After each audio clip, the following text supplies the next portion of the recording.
My students often ask me, why learn history? Is it important? It is.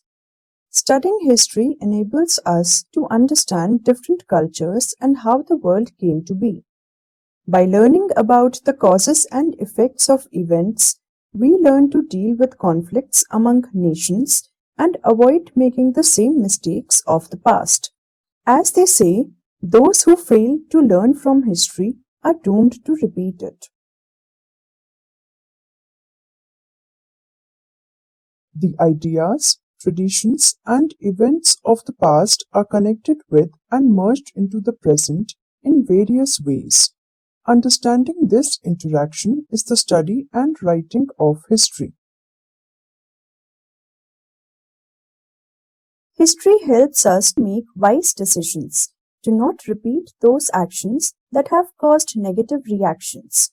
It teaches us about our civilization and how our ancestors handled tasks with limited or no technology.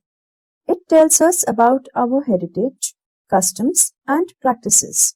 It shows us who we were, who we are, and what we should strive to be.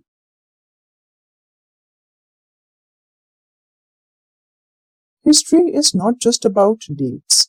It is when they are connected to other dates or to people and places that we can see a pattern. These patterns allow us to know the past and how it has shaped all of us. History is our own fascinating story.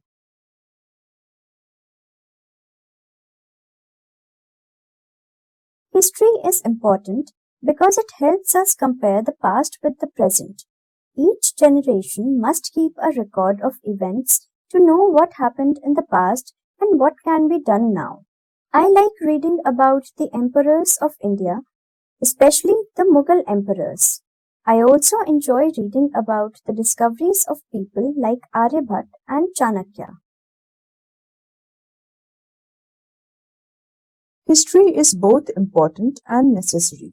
It allows you to comprehend contemporary developments. It shows how the past often restricts aspects of the present. It makes the past relevant to the present as well as the future.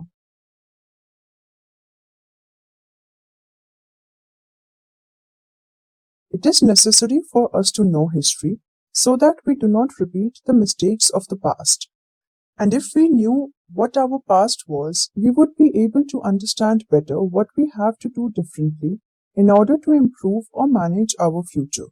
A lot of our present problems come from not paying attention to or forgetting the way things were in the past.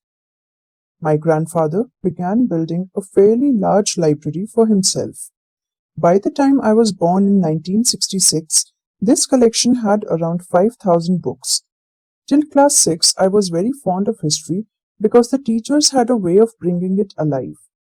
Later, I went to an engineering college in Delhi, which was in Kashmiri Gate. Delhi awakened a lot of interest in history in me. When I went back to Calcutta to work, I had the freedom to look at the buildings. It was interesting and absorbing. After that, I moved to Chennai. Sanjay Subramanian, the singer, and I began a website on South Indian classical music which had to be updated every week with articles. Then in 1999, a group of people from the US said they were coming to attend the music festival in December and that they would like to meet me. I suggested that we go on a heritage walk of Mylapore too. It was a great success. That is when I decided to do this as often as possible.